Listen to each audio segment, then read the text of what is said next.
Thank you, Aaron, for the music. Good morning and welcome. It's 8 o'clock on the dot here at Site B on another zoink.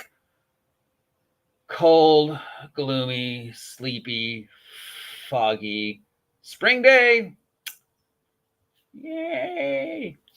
It's 61 degrees and it is the 23rd day of April, the first official day of Passover. Happy Pesach to my friends and family. It is Tuesday, and on Tuesday we look at toys. Specifically, we look at Games Workshop toys. And unfortunately, Games Workshop is still in hot water over the whole Sisters of Battle / female Adeptus Custodes thing.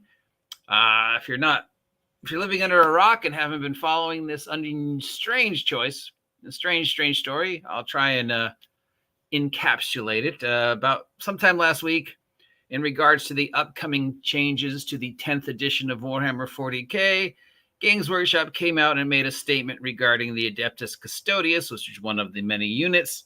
And they said there are women in the Adeptus Custodes, and they've always been in the Adeptus Custodes. Ignore the past 30 years of lore. They've always been there. Just for some reason, you never notice. And the fan base got upset. Not because you were making female Adeptus Custodes, as a lot of people would like to finger point, not because of LGBQT rights or inclusion or making women into men or whatever, as a lot of the people are trying to tell you. No, the real fans got upset because not only were they changing a 30-some-odd years of established lore, not only were they ignoring the fact that there already were other female units that they could have pushed, but instead they just hand-waved, gaslit the fans with this, oh yeah, there's always been females, you just never noticed.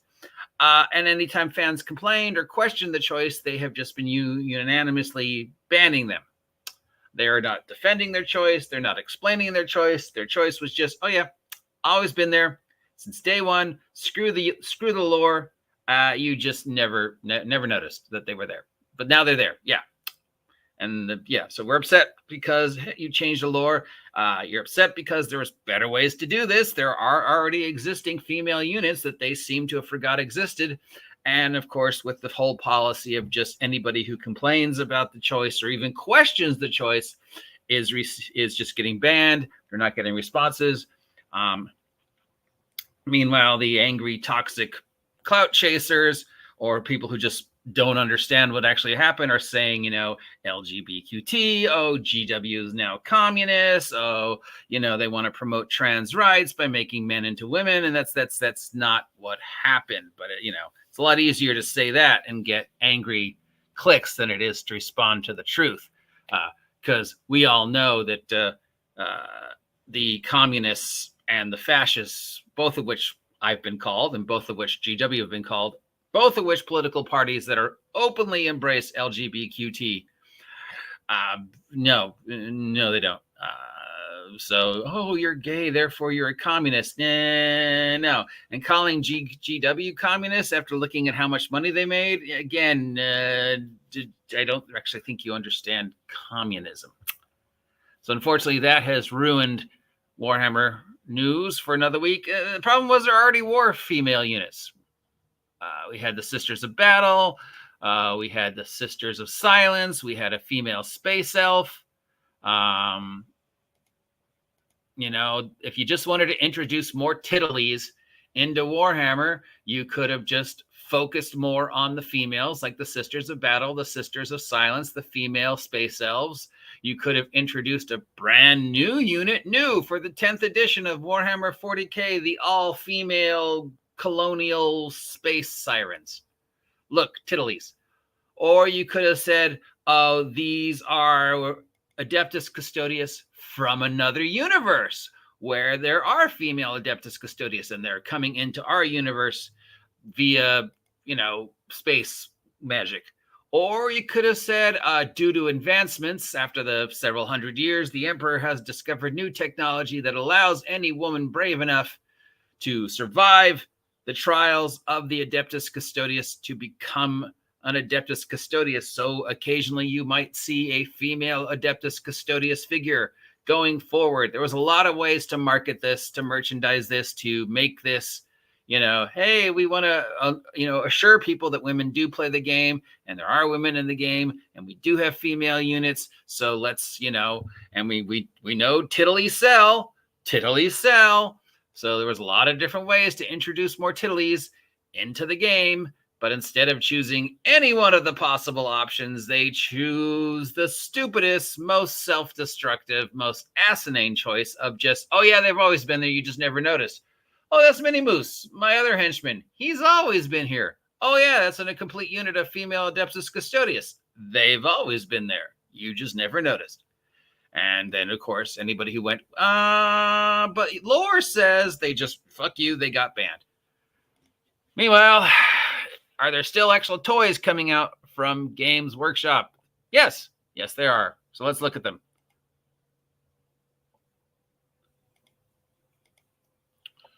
Okay, this week from our friends at Games Workshop and the Department of Toys, starting with, let's see, we've got this, which I was just looking at. These are Point Blank Range with the Scrappier Shooter New Tau Empire Combat Patrol. So this is one of the new units we'll see in the upcoming Warhammer. Another thing is it's Games Workshop. Any rules or changes to lore they introduce in 10th, they will change in 11th. So I think a lot of people are way more upset all this than they should be. Sure, it's gaslighting. Sure, it's dumb. But again, it's also Games Workshop. They change lore all the time. They change rules all the time. And then that's how they justify a new edition. So, you can just wait a year and then 11th edition will come out and they'll be like, oh, we never said that. And there's a new Tau unit focusing more on close range as opposed to far range. Tau, tend to go for this more stylized, almost Japanese anime look, as opposed to the other units in Warhammer 40K, which go for that more bulky, classic unit. I'm sure there was some controversy when these guys were first introduced. Here's a close-up. Even more close-up. I love how this guy adds the battle damage. He doesn't make his figures clean and clear. And then he uses the Photoshop to add in the background to make you go, wow, this looks even cooler. Or question whether this is an actual figure or if this is a Photoshop production. And then here's some of the new rules that you'll see in 10th edition for the Tau. So if you're interested in Tau, looks like they're getting some new rules and some new units. For Warhammer, the House of Heresy, we've got the Sentinels. The Sentinels are these two-legged machine gun turret thingies, which are just, those would never work. I think we looked at these last week, too. Here's some of their stats on them, the different builds, free for you to download if you want to out them. Unless, like, when it was standing still, it launched some kind of, pneumatic device to just sort of into the ground. The knockback from the gun would start the thing going dibbity-dibbity-dibbity-dibbity-dibbity, wouldn't it? I mean, maybe I'm wrong. But I would think that, this force would cause this to go backwards. But maybe these things like, chunk, chunk, go into the ground to keep the leg stable. And maybe there's like, super duper shock absorbers. But of course, it's got a steam vent. So how realistic could the shock absorbers be? If you guys haven't seen, Rebel Moon 2, Warhammer 40K, the movie on Netflix, you can see some of the vaguely suspiciously looking a lot like Warhammer 40K units. And they do have some battle tanks in there. So there you go. Isn't it nice that Warhammer 40K finally got a movie? It's just called a different name. There's a whole bunch of trucks outside my door. I wonder why. New from Warhammer Age of Sigmar, we've got some rat people. These are the Skaven. These are called Skaven Engineers. Very unusual looking rat person. These are the new builds for the Engineers, some of their new powers. I guess a lot of people wanted to have some more new Skaven units introduced. If you want evil rat folk in your D&D game or any game, you could also use those for that. I don't know. All the bits and bobs kind of takes away from the fact that he's a Skaven. This picture makes him just look more like a ghoul, a gnoll or a dog person. He looks more canine than rat. I really can't tell that this is a Skaven. So there's definitely some, I think, design flaws. Maybe I'm wrong. But yeah, he doesn't really scream Skaven to me. We've got a returning figure back from the dead for the 500th issue of White Dwarf. White Dwarf is the Warhammer Games Workshop magazine. Here is the Grombrindle, a legendary dwarf who has been in and out of Games Workshop fantasy fiction for a while, and now he's back with a brand new figure. He's got his axe, he's got his beard, he's got all his coolness, he's got the wind blowing in his hair, he's standing on a battlefield, he just looks hardcore.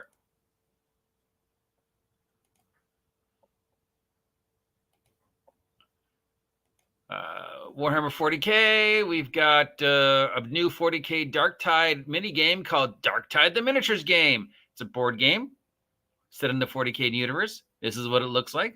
They do these all the time. They're like their baby games. They're the shallow end of the Warhammer swimming pool. Like, you want to just test the waters. You don't know if you want to dive full into the Games Workshop universe because you know just how much money it's going to cost you and how much of a time sink it's going to be. So you pick up these board games and they release a new one every now and then. You get an idea of what the figures look like. You sort of get a dumbed down look at the rules. You run through these scenarios and you're like, oh, hey, yeah, this is cool. I like these figures. I like these toys. Stuff like that. Here are the figures painted up. And then they're like, oh, yeah, first one's free. Why don't you try something else? And you're like, well, now that I've tried this, I'll do. And then next thing you know, so that's how they get you at the board games. So this is a brand new one. It's called Darktide. It features a hodgepodge of, we've got some spellcaster dude. We got some weird mutant with a big bolter. We got another mutant with a flame gun. We got a soldier-looking dude. We got a couple more soldiers. These are probably the good guys coming in. And then we got some, Nurgle demons here looking all mutated. This guy looks like he's having the time of the life. Look at this smile. He's like, hey, this is my best day ever. So, yeah, cool. Summer holidays are coming up, spring break, Christmas. Good chance to think about, hey, what do I want to get for my nephew who loves Warhammer? And that's it. Next week, we're going to see some more Tau Empire stuff. Some more stuff for is this the lizard people? These are the Crute Shapers. These are new? I haven't seen these guys before. Vaguely reptilian.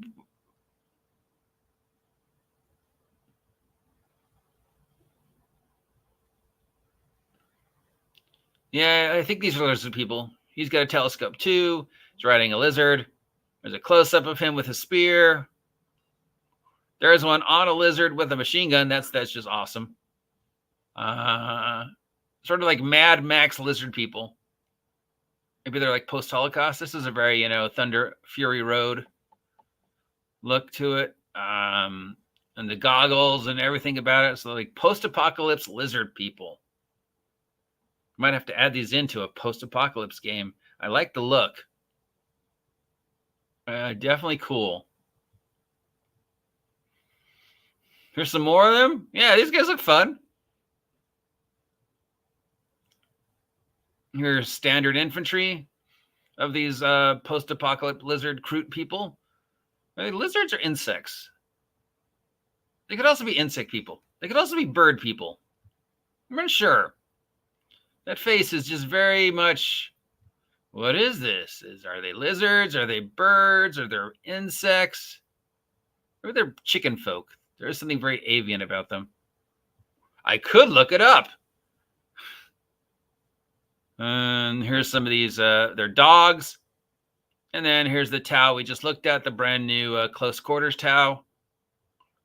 And we got some new dice coming out, some new cards for the Tau. We've got this wonderful looking orc mech dating back to the old days with the orc technology where they had to just put it together. It works. Scrap built look. some, classic Warhammer orcs, getting ready to lay down some Warhammer orc love. Some classic new Space Marines, exclusive to Target. Some new tanks coming out. These guys, I don't like these guys. I just don't think they would work. But maybe I'm dumb. Some new books for the Black Library series, because God, they put out way more books than I think anybody ever realized. You go to the bookstore and you're like, if you see one Warhammer book stuffed in with all the other sci-fi books, but if you actually went through these just like we've done every week and tallied them up, we've already reached a couple hundred without even really paying attention to how many Black Library books they put out, considering it's like 2 to 5 a week. But I guess they're just not known for their library. When you look at all the things Games Workshop does, the first thing you think is not books. And then we got some painting tips. Always good, with an example of this King Arthur lady on her horse carrying a cup thing. So if you want some painting tips, especially for how to paint a beast and how to paint a beast in motion, there you go. You could use this for any animal, rider animal, even those lizard folks. Definitely, it's cool because they're like saying, okay, sure, this is specific to this design, but here's, if you want to draw an animal, you want to do the animal, and the animal is also in a pose where it looks like it's supposed to be moving. Here's a lot of tips and tricks to use shading and washes and dry brushing to give that, make that animal pop and, make the illusion of movement. This tail is moving in the wind and whatever. So yeah, just use this for anything, but it's a painting guide. And there you go. That's it for this week. Hopefully this controversy, it's not going to go away. People are going to be upset about it for a while. Maybe Games Workshop will go, yeah, we probably could have handled this better. And I don't know, I don't know if an apology would work or another retcon, but them just being petulant children and going, no, we decided it's this way, and if you don't like it, you can get out of my room. Yeah, that was just again, there's just better ways to introduce more tiddlies into Warhammer or more female units, and you chose the stupidest way. It was like you looked at Wizards of the Coast and saw everything dumb they were doing, and you went, hold my beer. We can do something way dumber. But on the bright side, look at all the press they're getting. Look at how many people are talking about him. Even people who normally don't talk about Games Workshop are suddenly talking about Games Workshop. And that's, of course, drawing more attention to Games Workshop, which means that out of all this negativity, they're still guaranteed to at least make one sale. So, hey, we're talking about them. So is it really a loss on their part? There's no such thing as bad press. Anyways, that's this week for Games Workshop's nonsense. If you appreciate this content, let me know. If you never want to hear me talk about this ever again, let me know. If you haven't subscribed yet, please subscribe. Help me hit 2,000 subs by August 4th, and I will talk to you later. Till then, all I want for Passover is big stompy mechs.